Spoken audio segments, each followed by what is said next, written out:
at how to check the weather safely for your future hike. So this is my favourite website to check the weather coming up for a hike that I'm planning to do, and you can actually check the mountain weather as opposed to the weather of the area, and that's really important to be able to plan and prepare and be safe. So as we come on here, you can see it's loaded the general area that we're in. So we're going to go up the top to the search area here and just look for Penavan, and it should load it here. And then we're going to get all of the information we need for this specific mountain. You can look at it on the map here. It will give you the height of the mountain and the nearby peaks as well.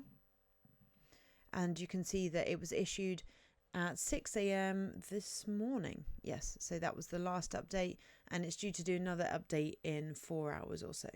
So there you go. So we get an update in the morning and we get an update in the afternoon. So as we scroll down, you do get a summary for the upcoming week, but this is the area that I tend to look at.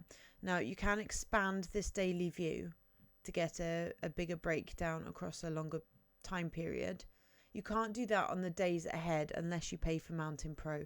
I've never done it. I've never felt like I needed it, but it's probably worth it if you've got a really important hike and you really do need to see that breakdown a lot further in advance. So as we can see, you can still get an idea of what the wind's doing, what the weather's doing, and what the temperature is. So it's actually incredibly good as a free resource. But let's look at today. Now, clearly, it's raining quite a bit today, so not the ideal climbing weather. It's light rain, so you could still go up. The wind is fairly low, so I personally wouldn't bother, but you could go up and still hike the mountain fairly safely in this kind of condition. So we've got some cloud developing here, and then it's going to turn to rain throughout the day, right through until the evening. Now this wind speed is so important. When I first started checking this website, or any website for mountain weather, I forgot to check the wind. And there were a couple of hikes I did that, even though it was beautiful, clear weather, it was absolutely ridiculous with the wind. So what they do on this website is they've got a bit of a colour code. So if it's white, generally the wind speed is very low. 5 and 10 kilometres an hour really isn't very high winds. So it's pretty safe. It's not going to knock you flying off the top of the mountain. And as you can see in the days coming up, as it gets to 20 kilometres an hour, that's starting to get a little bit higher. So we're in the green. And then as we get up to 40, it's going to go to yellow because that is quite high wind. And I can't remember at what point it goes to red. I think it's a 50. But in general, for me personally, now you can make your own call on this, I wouldn't hike at 40 because for me, I'm hiking to enjoy the mountain, and if I'm battling the wind the entire time, it's just not pleasant. I think even on a clear sunny day, I may not bother if the wind was at 40, just because it can be quite unpleasant. So it will also tell you the wind direction. Now this can be very relevant depending on the mountain you're on. If you're climbing up a mountain and your climb is on the south side of the mountain and the wind's coming from the north, you're probably going to be protected from the mountain for the majority of your walk until you get to the peak. However, if you're walking on the south side of the mountain and it's a south-facing wind, you're going to have wind blowing at you the entire time. So it's good to know the direction because that could make a big difference to your walk.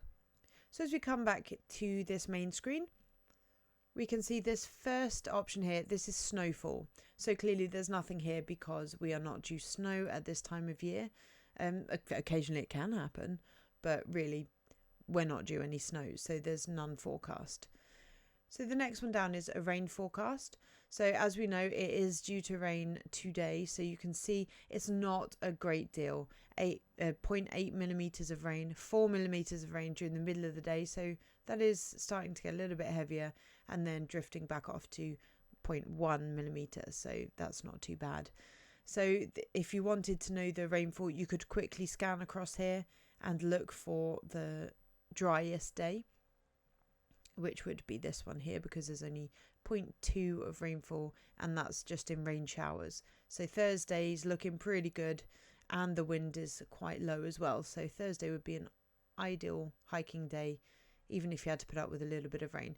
But at least you then know You chuck in some waterproof layers into your bag. If it starts to rain, you know you're covered.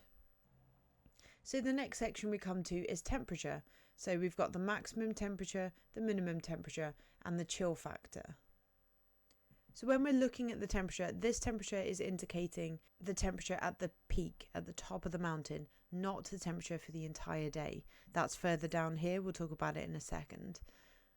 So we've got the maximum temperature, the minimum temperature, and the chill factor.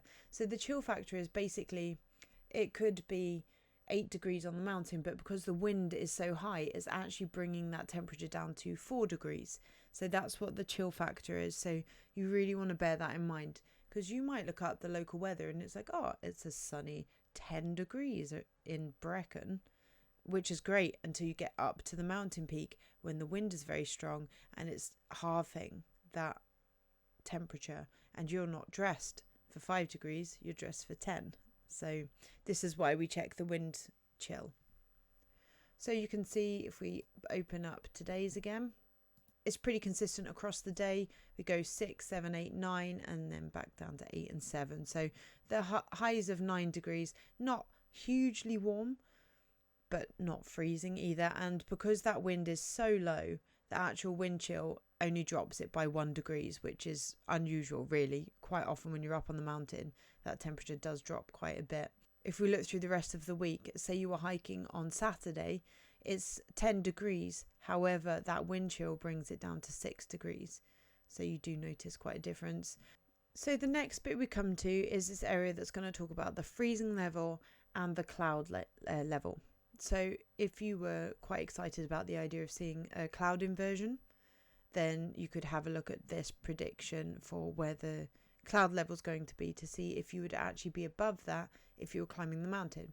So let's go through this bit by bit. So we've got the freezing level. So that is the point at which the air temperature is at 0. And that's indicated by this blue line along here. So you can see it's quite far above the mountain, at which point it's at freezing. So you're in the warmer zone here when you're at the top of the mountain range. So Pen y Fan is 886 meters high, and the line at which they're drawing here is at 1,000. So we're just underneath the 1,000 meter line, and you can see this freezing level is way above that. So we're not going to be anywhere near the height at which the air temperature is freezing. So we're talking about the cloud base. So this will tell you at what height the clouds are typically going to be. So you've got 1750, so it's going to be quite far up from the mountain. You're not going to be in the clouds. It's worth knowing this because sometimes you might actually climb the mountain and you can't see anything because the clouds are so low. If we look towards the rest of the week, we've got some fairly low cloud. Saturday in particular, 250 meters. Well, you're going to be above that when you're climbing. So you could well see a cloud inversion, but you're going to have to walk through those rain clouds and it's going to be very windy. What's also indicated here is the temperature is going to be at the top of the mountain. So that's this line along here. So the actual day temperature when you're at the bottom of the mountain is going to be a lot warmer. So it's a 16-degree day, but at the top of the mountain, it's going to feel like 9. And then lastly, we've got sunrise and sunset times. You may wish to climb a mountain and get to the top in order to see sunrise or sunset. So you want to be able to know exactly what time that's going to be at. So here we can see sunrise was at 5:13 this morning and it's going to set at 9:07 tonight. So the sunrise is the yellow bar, sunset is the black. So that gives you a good indication of what time you need to be at the top of the mountain. Or it can also give you an indication as the latest you could climb the mountain before you can get back down before it's too dark.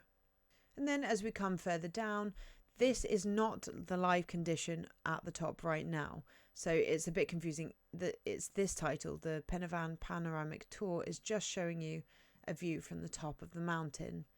As it happened, this day it was particularly snowy, but because underneath it says live conditions reported by the 5 closest weather stations, it almost implies that this is the live view, and it's not. As you can see in the weather stations nearby, the weather is quite warm, the light winds, it's nowhere near snowy. And then as we scroll to the bottom, we do have some uploads from different people from their hikes around Pen y Fan. So I highly recommend using this site to plan out your day. You'd be able to decide what clothing you're going to wear, whether you want to bring some warm drinks, whether you need gloves.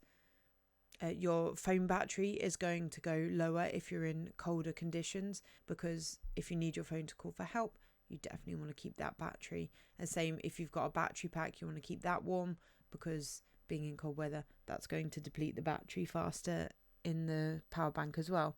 There's all these different things to consider, and just knowing exactly what weather conditions you're facing is going to make you far more prepared for climbing the mountain.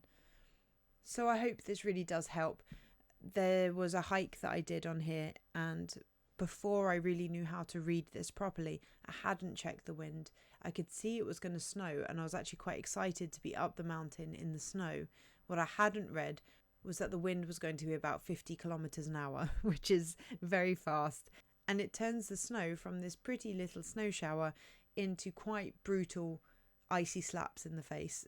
And the dog was half white and half black because he was just being coated in snow from one side, because the wind was whipping it over the side of the mountain straight into us. So I learnt that lesson very quickly. Hopefully we can preempt some of those mistakes, and you can learn how to check the forecast thoroughly before you go. The only thing left to say is happy hiking and have a good one.